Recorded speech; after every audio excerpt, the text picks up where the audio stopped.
Boa noite a todos aqui presentes. Eu sou a Daniela Soares, gestora acadêmica da Instituição de Ensino Médico, APROMED, Instituto de Apoio e Promoção do Ensino Médico do Estado de Minas Gerais.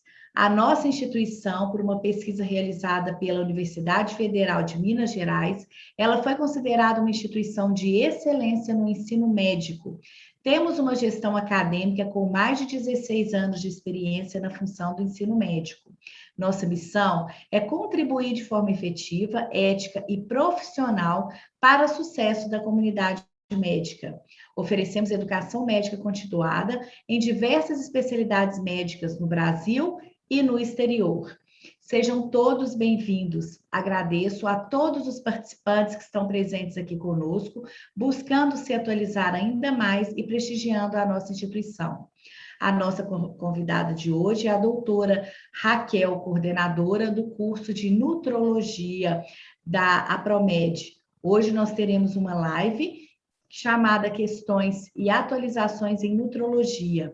Faremos uma revisão teórica e serão discutidos conteúdos super relevantes sobre a área, além de ser um momento de grandes reflexões e atualizações.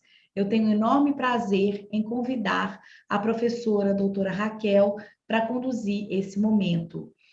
Ela é doutora pela Santa Casa de Minas Gerais, mestre em nutrição pela UFV, atualmente atua como gerente médica científica na Novo Nordisk, farmacêutica do Brasil, com ênfase em diabetes mellitus e obesidade, professora e coordenadora da APROMED Educação Médica. Seja muito bem-vinda, doutora Raquel.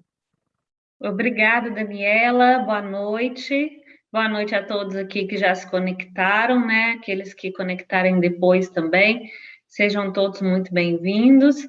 Então, a Daniela já me apresentou, né? Falou um pouco do meu currículo. E o objetivo de hoje, pessoal, é realmente trazer um pouco de atualização e reflexões atuais baseadas no momento que a gente está vivendo e também em questões que eu acho que são bem prováveis de que sejam cobradas na prova de título de especialista em nutrologia. Então, as questões que eu vou trabalhar aqui são todas inéditas, tá? Foram elaboradas por mim e foram baseadas em alguns posicionamentos recentes da Abram e também em artigos que estão disponíveis no International Journal of Nutrology, que é o periódico oficial da Abram, que também está disponível no site deles, e que é open access, né? Ou seja, ele é um periódico aberto, que pode ser acessado sem custo, sem login. Então, é algo que eu recomendo, né, que vocês leiam e mantenham sempre ali, pelo menos, dar uma olhada em quais que são os títulos, quais que são os mais acessados, porque também são dicas daquilo que pode ser cobrado na prova de título, tá? A Daniela já apresentou um pouco do meu currículo. E a primeira questão que eu trago, né, acho que não poderia ser diferente, traz um pouco de Covid-19, porque eu acho que não tem como a pandemia não ser abordada na prova de título e também no dia a dia, né, de todos nós médicos. Isso é algo que está fazendo parte do nosso cotidiano. Então, a primeira questão, ela vai abordar um pouco do papel dos micronutrientes na infecção pelo Covid-19, qual seria a alternativa correta. Né? Como eu falei anteriormente, são questões inéditas que foram elaboradas por mim, baseadas em posicionamentos e artigos recentes.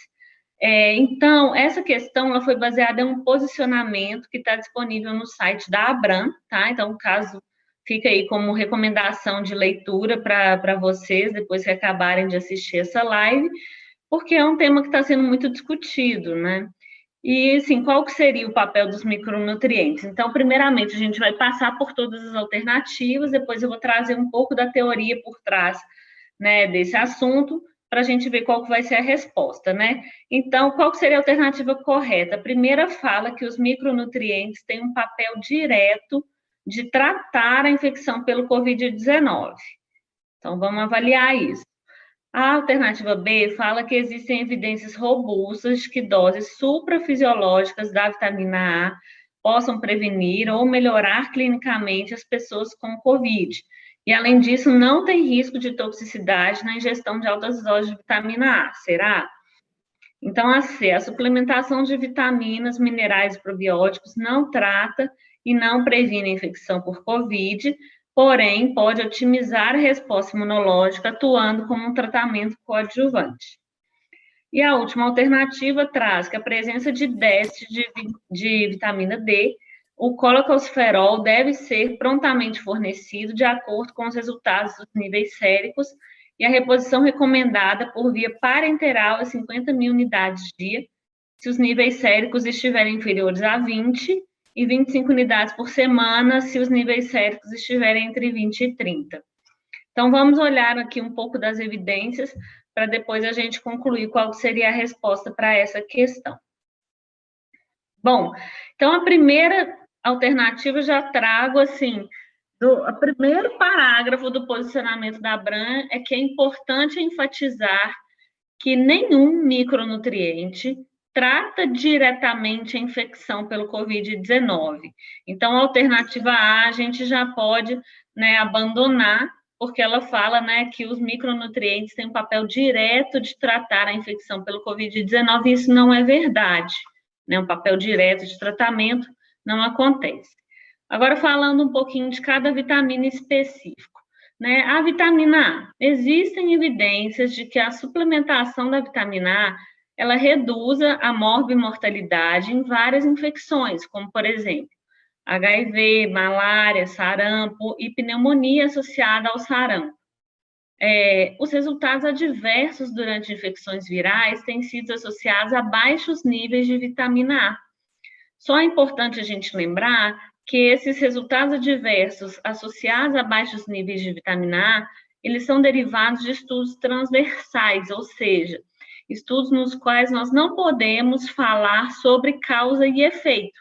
Então, a gente vê que pessoas que têm desfechos piores de infecções virais têm níveis menores de vitamina A. Mas será que a vitamina A baixa causou isso? Aí não se pode afirmar, né? E a outra questão é que é o seguinte, é muito importante tratar as deficiências de micronutrientes, mas não existem evidências de que doses suprafisiológicas da vitamina A possam prevenir ou melhorar clinicamente aqueles pacientes com o Covid-19, né? Então, a gente tem que tratar as deficiências, mas tratar a deficiência vai fazer o paciente melhorar? Não necessariamente. E deve-se ressaltar também que existe, sim, há o risco de toxicidade se a vitamina A for ingerida em altas doses, né? Portanto, não existe recomendação de ingestão de doses suprafisiológicas de vitamina A ou do precursor beta-caroteno para diminuir risco de infecção por COVID. Agora, passando um pouco, né, para a vitamina C. A vitamina C ela pode reduzir a suscetibilidade do hospedeiro a infecções do trato respiratório inferior em algumas condições e também exercer funções fisiológicas para diminuir sintomas gripais, porque ela tem uma ação antihistamínica fraca, né? Então, assim, com relação especificamente ao COVID-19, existe uma revisão recente que sugere que a vitamina C ela pode ser uma escolha para um tratamento de suporte, tratamento adjuvante, embora sejam necessários mais estudos, né, com uma metodologia mais sistemática. Então, para indivíduos com risco de infecções virais respiratórias, a utilização de doses elevadas da vitamina C, de até 2 gramas por dia, ela pode ser indicada como um possível tratamento auxiliar. E agora, passando um pouco para a vitamina D, né? A vitamina D, ela está sendo também muito estudada nessa questão da resposta, né, imunológica, e é importante a gente pensar sempre, né, na vitamina D estar, pelo menos, num nível de não deficiência. E tendo em vista a atual pandemia do Covid, é relevante a gente ficar sempre atento que existe uma letalidade maior, né, nas pessoas acima de 60 anos. Que existem vários fatores, mas um deles é a maior prevalência de hipovitaminose D e a menor exposição solar, que pode acontecer devido ao isolamento social, né, outras dificuldades, e isso leva a um consequente comprometimento da resposta imune. Se tiver déficit na presença, né, então na presença de déficit da vitamina D, o colencalciferol, ele deve ser prontamente fornecido, e a reposição ela é recomendada por via oral. Então, lembram da alternativa da questão? A alternativa falava por via parenteral, não é. A recomendação é 50 mil unidades por semana via oral. Então, voltando aqui, né, na nossa questão, a primeira, né, falando que os micronutrientes têm papel direto de tratar, não. A letra B, de que a dose suprafisiológica de vitamina A possa prevenir ou melhorar os pacientes e que não tem risco de toxicidade. Não, né? Tá tudo errado. Então, primeiro, a gente não tem evidências de que possa tratar clinicamente e tem risco de toxicidade. Então, não é simplesmente, vamos suplementar que não acontece nada. Pode fazer malefício também. A alternativa C fala que a suplementação de vitaminas, minerais e probióticos não trata e não previne a infecção por COVID, mas pode otimizar a resposta imunológica atuando como tratamento coadjuvante. Seria a nossa alternativa correta. E a letra D, o que é que está errado nela? Essa questão de que a reposição recomendada por via parenteral, não é. Essa dose, essa recomendação é toda baseada na via oral. Então, a resposta dessa questão é a letra C. Como eu falei para vocês, a referência para ela é um posicionamento que está no site da Abram, que saiu recentemente, e como tem a ver com Covid e tudo mais, acho que é algo que pode ser cobrado na prova de título. Outro assunto que sempre está na prova de título é o manejo nutrológico do paciente crítico, né? Através da terapia nutricional com as dietas interais e parenterais. Sempre cai, seja em questão aberta, seja em questão fechada, todas as etapas, né? Quando que a gente vai indicar, qual que vai ser a via de administração, fazer os cálculos, né? Obviamente, como é manual, eles não cobram um cálculo tão profundo, porque hoje a gente já tem vários softwares que fazem esse cálculo, né? Dos macro e dos micronutrientes, dos oligoelementos que estarão presentes na dieta, mas é algo que cai de forma recorrente, não vejo por que não cair esse ano. Então, vou trazer duas questões sobre a questão do manejo nutrológico do paciente crítico, uma mais de conteúdo geral e a outra também trazendo a questão da COVID. Então, passando aqui, quais que seriam, né, as alterações metabólicas dos pacientes com síndromes respiratórias agudas graves? Essa questão é mais para a gente relembrar ou reforçar quais que são as alterações que acontecem, né, na resposta metabólica ao trauma. Esse é um assunto também que sempre cai em provas de título de concurso e porque é algo bastante relevante. Então, vamos ler cada uma das alternativas. Então, a letra A, ela fala que a piora da oxigenação, ela leva a um catabolismo proteico e especialmente proteínas musculares. E isso contribui para a fraqueza progressiva, consequente piora do status respiratório e dificuldade de extubação. Então, a letra A, ela está correta, né? Porque isso realmente acontece. A dificuldade da oxigenação, a consequência principal dela é o catabolismo proteico e as proteínas musculares, e é um círculo vicioso, né, de feedback positivo, que aí aquele catabolismo proteico vai aumentando a fraqueza, e com a fraqueza vai ficando mais complicado ainda de manejar aquele paciente. E uma outra situação que pode acontecer é essa que está aí na alternativa B, que é a hiperinflamação, que geralmente é uma condição de alta letalidade, quando ela acontece, né? Que é realmente quando o status inflamatório foge do controle e aí a própria inflamação ela se torna mais grave do que a doença em si, né? Porque ela é disseminada e ela traz todas essas consequências metabólicas que nós estamos analisando. Quando a hiperinflamação acontece, há aumento do consumo de oxigênio e aumento do gasto energético. Sim, né? A hiperinflamação, ela é um status de gasto energético aumentado, que o paciente vai ter ali uma demanda maior de energia e de oxigênio. E isso também vai resultar no catabolismo celular. A letra C fala o seguinte, que a resposta ao estresse, ela envolve a regulação do sistema nervoso simpático e também a liberação de hormônios, dentre os quais a gente pode citar o cortisol, o glucagon e as catecolaminas endógenas.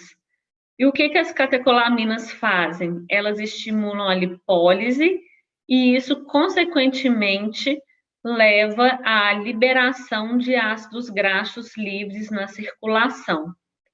Então, a letra D fala que todas as anteriores estão corretas.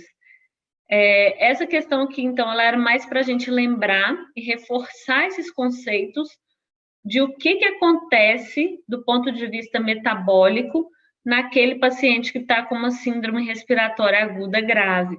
Então, a letra A, a letra B e a letra C estão corretas, e aí fica esse reforço de que as síndromes agudas graves, né, respiratórias ou não, elas levam a um estado catabólico intenso e, portanto, esses pacientes, eles são de risco nutricional, né, e demandam aí um suporte, uma terapia nutrológica mais precoce possível.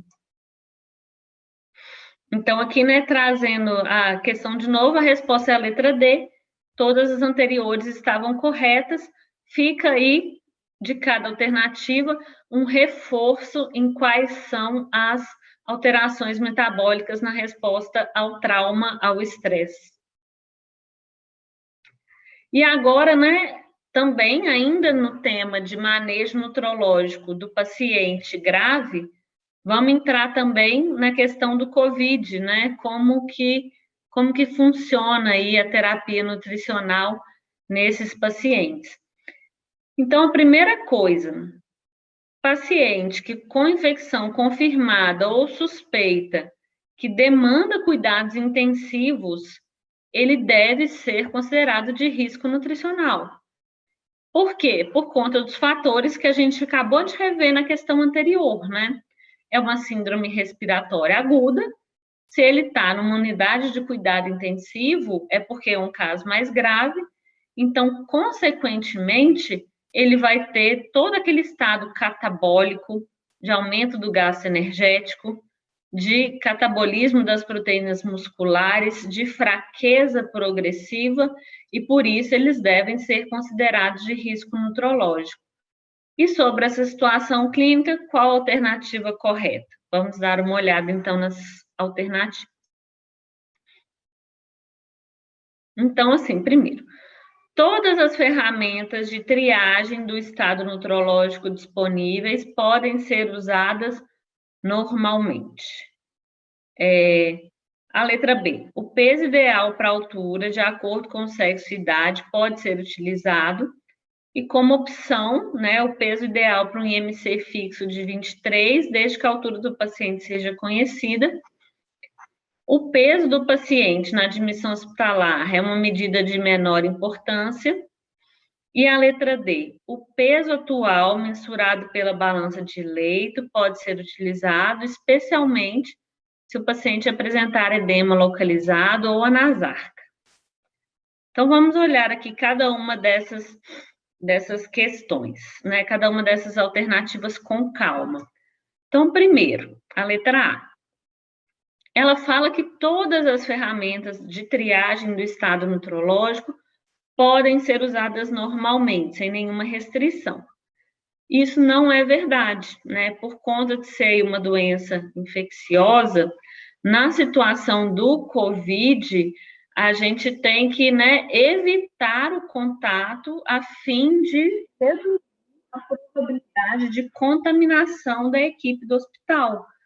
Então, a gente tem que, né, utilizar utilizar na medida do possível as ferramentas que tenham o menor contato possível com o paciente. Lembrando que o enunciado falava daquele paciente com infecção confirmada, né? Então, nem todas as ferramentas podem ser utilizadas na maneira normal, como em outras doenças. Vou passar para a letra C, tá? Então, a letra C fala que o peso do paciente na admissão hospitalar é uma medida de menor importância. Pelo contrário, né? É uma medida de fundamental importância, porque vai usar para basear vários cálculos que serão feitos sobre os requerimentos de proteína, requerimentos energéticos que aquele paciente vai ter, né? Então, assim, sempre que possível, tentar conseguir o peso assim que o paciente for admitido, seja com o próprio paciente, se não for possível, com o familiar, né?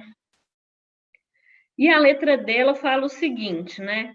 Que o peso atual, mensurado pela balança de leito, naquelas instituições que dispõem, né, da balança de leito, ele pode ser utilizado, especialmente se o paciente apresentar edema localizado ou anasarca. Essa alternativa também está incorreta, pelo seguinte motivo. O edema ou, né, anasarca é a situação que mais o quê? Altera o peso do paciente, então é aquela situação em que a gente não deve utilizar o peso mensurado pela balança de leito como referência. Se o paciente está muito edemaciado, né? Então um volume considerável é líquido, não é o peso real daquele paciente. Então a anasarca sobreestima muito o peso do paciente e, consequentemente, todos os cálculos derivados, né, daquele peso obtido. Então, quando o paciente está muito edemaciado, a gente não usa, né, o peso obtido pela balança de leito. Então, a correta, né, que sobrou é a letra B, que, assim, não é a forma ideal da gente fazer essa mensuração, mas que pode ser utilizado, né? Eu falo, pode ser utilizado, principalmente o quê? Se o paciente não informa bem, ou, né, não tem essa informação do peso dele, pode ser feito o cálculo com o peso ideal para um IMC fixo de 23, mas ainda assim tem a limitação, porque a gente tem que conhecer a altura do paciente, né? E às vezes a altura é até mais mal informada pelo próprio paciente, pelos familiares, do que o peso. Então, assim, pode ser utilizado, como todas as outras estão incorretas, a correta é a letra B, porque sim, pode ser utilizada, apenas não é a primeira escolha, né? Então, mas pode sim. Então, a resposta é a letra B. E aqui eu queria entrar, antes de passar para a próxima questão, um pouco do como, né? Do como fazer esse manejo nutrológico do paciente crítico. Então, é o seguinte, nos primeiros dias, né, no primeiro ou terceiro dia de internação, lembrar que não é necessário fornecer todo o requerimento energético e proteico que for calculado. Isso é normal, isso é esperado, isso é permitido, né? Para quê? Para que a gente tenha ali aquele processo de autofagia e de limpeza das organelas doentes. Então, até o terceiro dia de internação, a gente trabalha com 40% a 70% da meta energético-proteica que for calculada para aquele paciente. Do quarto dia em diante, aí sim é que vai chegar na dose de 100%, né, do requerimento. Se o paciente tolerar, obviamente, né, que tem também a questão de tolerância, tem a estase gástrica, tem a questão, às vezes, de posição pronada. Então, se o paciente tolerar, é apenas no quarto dia em diante que vai se chegar em 100% do requerimento energético proteico, né, para aquele paciente. E aí, como? Lembrando o quê? Que esse cálculo varia de acordo com o estado nutricional prévio. Então, pacientes com obesidade, né, eles vão ter aí uma meta energética menor, mas a proteica, ela sempre gira em torno de 1 grama por quilo de peso. E lembrando, né, que para aqueles pacientes que já têm o peso normal, aí já tem uma meta energética maior, fica em torno de 25, 30 calorias quilo dia, né? No final, quando a gente chegar em dose plena, até 35 calorias quilo dia e 1,5 grama de proteína. Então, assim, em linhas gerais, essas informações de fórmula de bolso, de quantas calorias por quilo dia para alguns perfis e quantos gramas de proteína quilo dia para alguns perfis, é bom a gente saber de cabeça, porque quase sempre é uma questão aberta na prova de título. Tem que fazer a indicação da nutrição, né, da terapia nutrológica, a via de administração, se vai ser interal, se vai ser parenteral, pós-pilórica, e também um cálculo ali, pelo menos, dos macronutrientes. É uma questão bastante recorrente. Então, agora vamos mudar um pouco de assunto e falar um pouquinho de azeite de oliva, tá? Essa questão ela foi baseada em um artigo, né, que foi escrito, né, pelo Carlos Alberto, que é do Departamento da Nutrologia Pediátrica, em conjunto com o Durval, então praticamente a diretoria da Abram, e ele estava entre os mais lidos no International Journal of Nutrology. Então, por isso que eu quis fazer uma questão sobre ele. Então, primeira coisa, né, o azeite de oliva, ele é já bastante utilizado na culinária há milhares de anos, devido às suas propriedades, como o odor, o sabor. Então, assim, é um produto que gera muita curiosidade, muita discussão com os pacientes. Então, primeira coisa, antes de entrar na questão em si, eu queria relembrar um pouquinho a questão de óleos e gorduras, porque essas questões mais bioquímicas e conceituais, elas também podem cair, né? Eu até lembro que na prova de título que eu fiz, que foi em 2014, caiu uma questão aberta. Então, lembrando que os óleos, eles são líquidos à temperatura, né, ambiente, e as gorduras, elas são sólidas, a gente tem essa diferença. E aí, dentre os óleos, a gente vai ter diferentes composições das gorduras monopolissaturadas, né? E lembrando, né, que quando é gordura saturada, que é sólido, eu trouxe aqui como exemplo a manteiga, aí as ligações entre os carbonos não tem dupla ligação, é saturada. Então, tem essa diferença bioquímica entre os óleos e gorduras, e isso também pode ser cobrado. Agora, aqui trazendo um pouquinho, né, da dieta do Mediterrâneo, ela tem sido reconhecida desde os anos 60 como um possível fator protetor de doenças, né, crônicas, como o câncer, a demência e as doenças cardiovasculares. O que caracteriza a dieta mediterrânea enquanto padrão alimentar, né? O que ela tem? Ela tem uma razão elevada entre a gordura monoinsaturada e a saturada. Ela tem um consumo moderado de vinho. Tem também alto consumo de legumes, cereais integrais, grãos, frutas e verduras. Um baixo consumo de carne vermelha. Uma elevada ingestão de peixe e um uso pequeno a moderado de leite e derivados, né? Então, assim, o azeite de oliva, ele está bastante presente na dieta mediterrânea e ela tem essas características nutrológicas. Então, né, do ponto de vista de composição, o azeite de oliva, ele tem efeitos antioxidantes, pois tem uma grande quantidade de ácidos graxos monoinsaturados, que são MUFAs, né, da sigla em inglês, sendo que o principal deles é o ácido oleico. Então, o ácido oleico é um ácido graxo monoinsaturado, principal componente aí do azeite de oliva, e que ele atua no controle do colesterol, auxilia na diminuição do LDL, né? E quais que são os atributos das mufas? Que essa redução do LDL, o aumento da razão HDL-LDL e também a redução do LDL oxidado, que é algo que, assim, hoje em dia a gente sabe que não é apenas o número do LDL que determina o potencial aterogênico, mas também a presença do LDL pequeno denso, que ele é altamente oxidável, e aí as mufas ajudariam a prevenir esse tipo de LDL.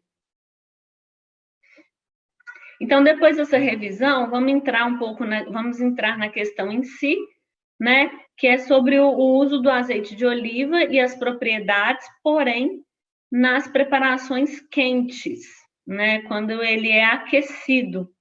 Então, nós podemos afirmar que, ou seja, a questão pede aqui qual seria a alternativa correta. A alternativa A fala que o azeite de oliva virgem extra é um óleo pouco adequado para uso na forma crua, devido ao perfil de ácidos graxos e ausência de antioxidantes. Vamos avaliar, mas está vendo a princípio incorreto, né? A gente acabou de ver que ele tem a presença de oxidantes. A letra B. Após aquecimento em condições de uso doméstico, o azeite de oliva virgem extra sofre modificações significativas em seu perfil de ácidos graxos e ocorre formação importante de ácidos graxos trans e saturados. Então, essa é a grande, né, diferença, porque aqui a questão ela quer ver justamente isso, né? O que acontece com o azeite de oliva após o aquecimento de uso doméstico habitual, né? Se ele mantém ou se ele perde as propriedades benéficas que eu apresentei anteriormente. Alternativa C, ela fala que, após o aquecimento em condições de uso doméstico, não se observa a formação de substâncias tóxicas e o azeite de oliva virgem extra mantém cerca de 80% das propriedades antioxidantes. E a alternativa D, ela fala que observa-se que o azeite de oliva tem maior estabilidade oxidativa do que o azeite de oliva virgem extra. Isso tanto em ensaios de aquecimento como de fritura, né, que seriam estudos específicos para avaliar isso, sendo que esse fato pode ser explicado pela maior quantidade de antioxidantes naturais no azeite de oliva, uma vez que esses compostos são parcialmente eliminados no processo de refino para desodorização. Então, agora vamos só repassar. Aqui eu trouxe a referência do artigo que eu falei com vocês. Ele está disponível, né, no International Journal of Nutrology, que é o periódico oficial da ABRAM, uma revista aberta, né, que traz artigos em português e em inglês, e que eu acho que vale sempre dar uma lida, pelo menos nos resumos, para a gente saber o que está acontecendo. E aí eu trago aqui as conclusões desse artigo, que aí vai ajudar a gente a responder essa questão.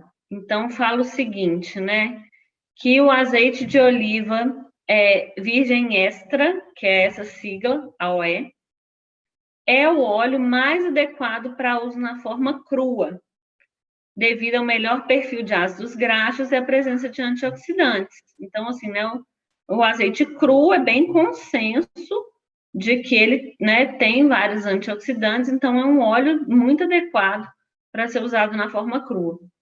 E que mesmo após o aquecimento, em condições de uso doméstico, ele não sofre mudanças significativas em seu perfil de ácidos graxos. Então, esse artigo, ele compilou uma série de trabalhos, né, ensaios específicos, para avaliar a composição do azeite pré-cozimento e pós-cozimento, e viu que, né, o aquecimento altera de forma pouco importante o perfil de ácidos graxos do azeite. E praticamente não ocorre a formação de ácidos graxos trans nem de ácidos graxos saturados. Então, né, ele mantém aí o seu perfil com uma predominância de ácidos graxos monoinsaturados, né, que é o ácido oleico, que é o principal componente, continua sendo o principal componente mesmo após aquecido. Então, após o aquecimento também em condições de uso doméstico, não se observa a formação de substâncias tóxicas, que é algo super relevante, né, pensando que o cozimento é algo que é feito rotineiramente, quase todos os dias. Então, né, bem importante que não sejam formadas substâncias tóxicas após o aquecimento do óleo.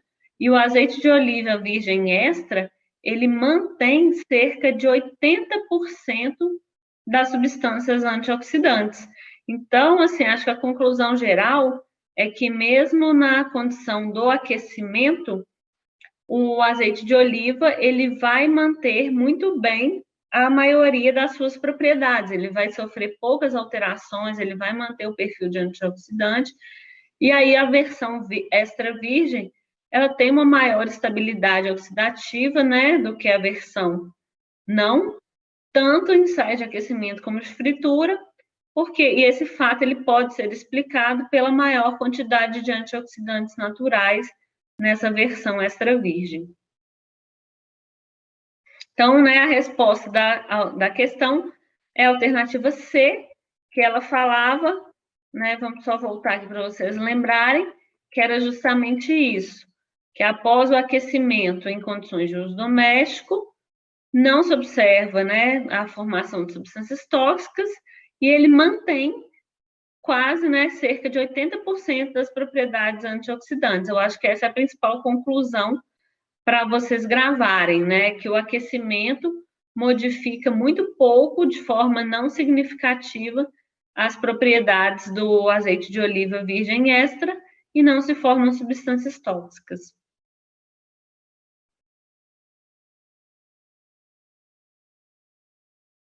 Bom, entrando agora na nossa última questão, sobre o impacto da microbiota intestinal no eixo cérebro-intestino. Outro tema também super relevante, né, que os estudos aparecendo cada vez mais e que tem caído aí alguma questão de microbiota, né, cai todo ano aí na prova de título.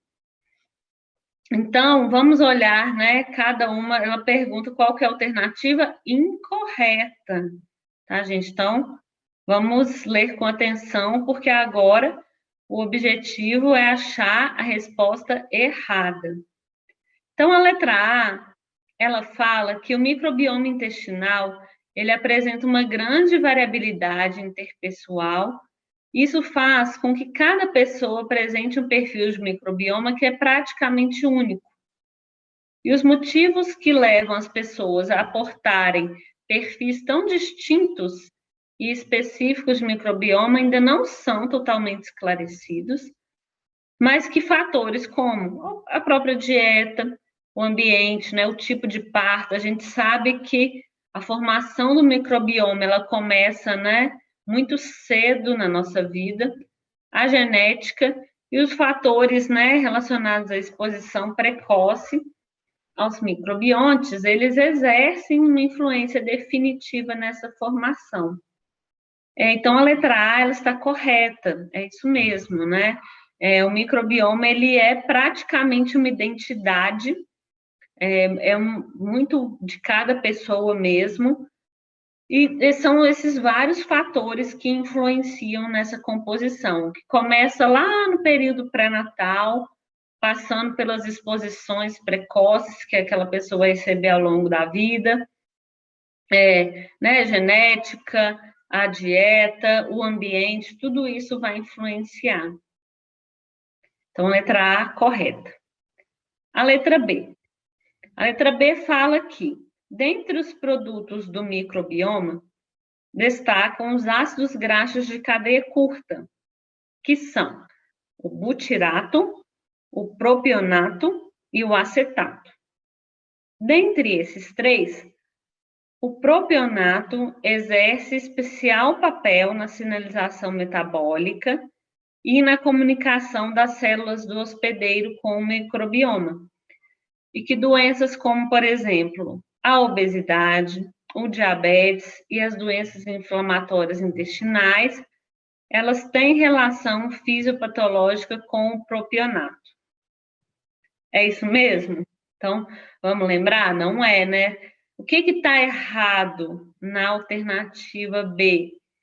É o butirato. Então, a primeira frase ela está correta, né? Que fala que os produtos do microbioma são os ácidos graxos de cadeia curta, são o mesmo, o butirato, o propionato e o acetato, mas qual que é aquele que exerce o papel mais especial na sinalização metabólica? É o butirato.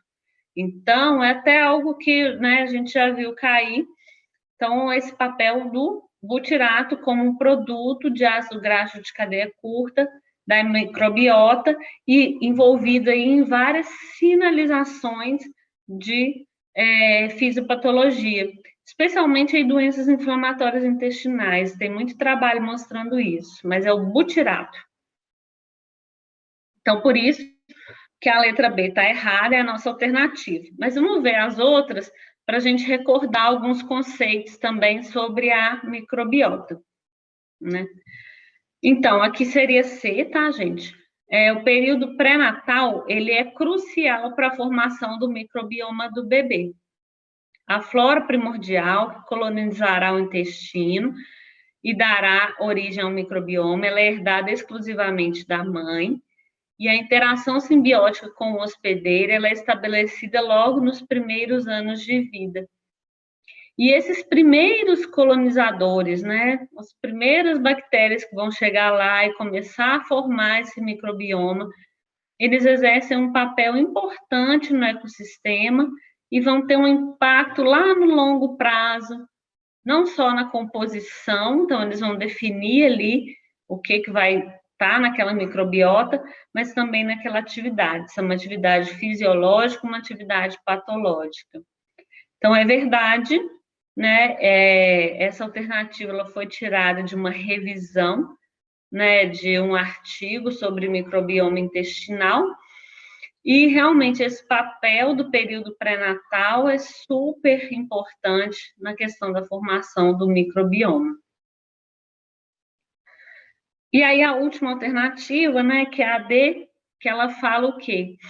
Que uma forma mais clara de estudar a influência do microbioma no cérebro e no comportamento são as observações feitas em estudos com os animais germe-free.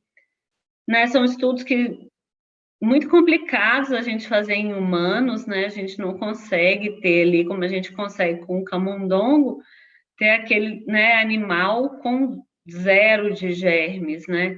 E aí várias observações que a gente tem realmente dessa questão de comportamento vem desses estudos.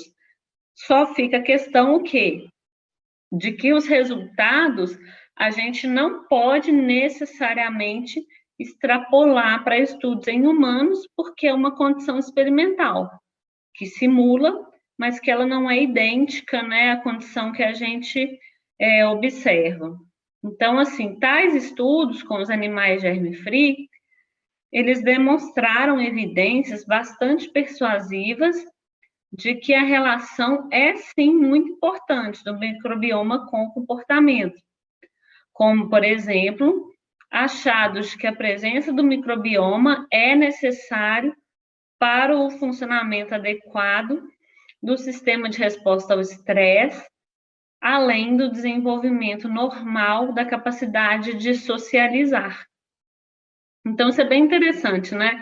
Essa questão do microbioma como segundo cérebro é realmente, né, algo que está crescendo. Eu acho que o único cuidado que a gente tem que ter aqui, né, que é igual eu trouxe na alternativa, que esses estudos com animais germe-free, ou seja, são estudos em animais, então daí a gente extrapolar e estabelecer um nexo causal entre o microbioma e doenças psiquiátricas, aí já é né, outra coisa. Então, a gente mostra o quê? Que existe um montante de evidências que sugerem por esse caminho, mas que a gente não pode, assim, bater o martelo, porque são estudos em animais. E são estudos difíceis de serem reproduzidos em seres humanos, por conta, né, dessa grande variabilidade que a gente acabou de falar da microbiota. Então, em resumo, né, era a resposta B, que era a resposta errada. Por quê? Porque ela trazia que dos ácidos graxos de cadeia curta, aquele mais envolvido na sinalização celular era o propionato, sendo que, na verdade, é quem? O butirato. Então, por isso que a resposta a alternativa B estava incorreta e era a resposta dessa questão. Pessoal, então, assim, eu vou encerrar a parte das questões. Eu espero que vocês tenham gostado. Como eu falei, né, são todas questões inéditas, que foram elaboradas especialmente para a discussão de hoje, e nas quais eu tentei abordar temas recentes, né? Tentei trazer aí 3 questões já de Covid, com temas diferentes, mas nessa área, para a gente ter aí, né, algo realmente novo e que eu acho que é com alta probabilidade de cair na prova de título. Então, assim, na parte das questões eu encerrei. Eu gostaria de falar um pouquinho sobre o curso, né? Para quem assistiu desde o início, a Daniela, ela fez a apresentação da Promed, né, como instituição voltada aí para o ensino médico, com muita seriedade, com muita excelência, e agora também está ofertando esse curso da nutrologia, que ela é voltada justamente para atualização, para discutir tópicos recentes, tópicos relevantes na prática clínica, né? E a gente vai tentar estar sempre trazendo sistemas que agreguem para vocês, para a prática, ou que às vezes, mesmo que esteja um pouco distante, por exemplo, não é todo mundo que atua em CTI, mas a gente sabe que a terapia nutrológica do paciente crítico, ela sempre é cobrada, seja em concursos, né, seja na prova de título, então a gente vai estar sempre trabalhando esses temas com muito rigor científico, muita qualidade técnica, tá? Então, a estrutura do curso, as aulas são nos finais de semana, o pessoal aqui, através desses contatos, quem tiver interesse, vocês podem conseguir mais informações sobre cronograma, professores, né? E aí, acho que é isso. Se a Daniela quiser complementar. É exatamente isso, Raquel, muito obrigada pelas suas palavras. Estou aqui no chat, né, doutora Vera, está te parabenizando pelas questões que são muito atuais, principalmente na abordagem desses conteúdos. A gente estou recebendo outros elogios também aqui. Em relação ao curso, né, a doutora Raquel já abordou para a gente como que vai ser, nós estamos aqui. A nossa equipe comercial ela está aqui à disposição. Nós colocamos o número aqui na tela, que qualquer informação que vocês precisem, entre em contato, tá? As inscrições elas são feitas diretamente por esse WhatsApp, porque sempre que vocês tiverem vocês vão conversar, né, com os nossos consultores. Eu sou gestora acadêmica, se precisar, eu também estou à disposição para tirar dúvidas de vocês, para poder concluir as inscrições. Uma questão que a gente sempre fala que as nossas turmas, a gente trabalha com turmas reduzidas para a gente ter uma eficiência maior em relação ao resultado que a gente tem. Então, a gente tem uma proximidade muito próxima com o nosso aluno. Tá? Então, acho que todas as perguntas que a gente teve aqui, elas foram respondidas. Eu agradeço a doutora Raquel por estar doando esse momento aqui para nós, foi de grande valia, de grandes aprendizagens, como eu falei no início. Agradeço toda a equipe da Promed também, com muita seriedade, eles sempre cuidam para a gente dos detalhes, para que a gente consiga realizar, né, as nossas lives e os nossos cursos de atualização com muito sucesso. O que vocês precisarem, nós estamos aqui à disposição. Eu gostaria de desejar uma excelente noite para todos vocês.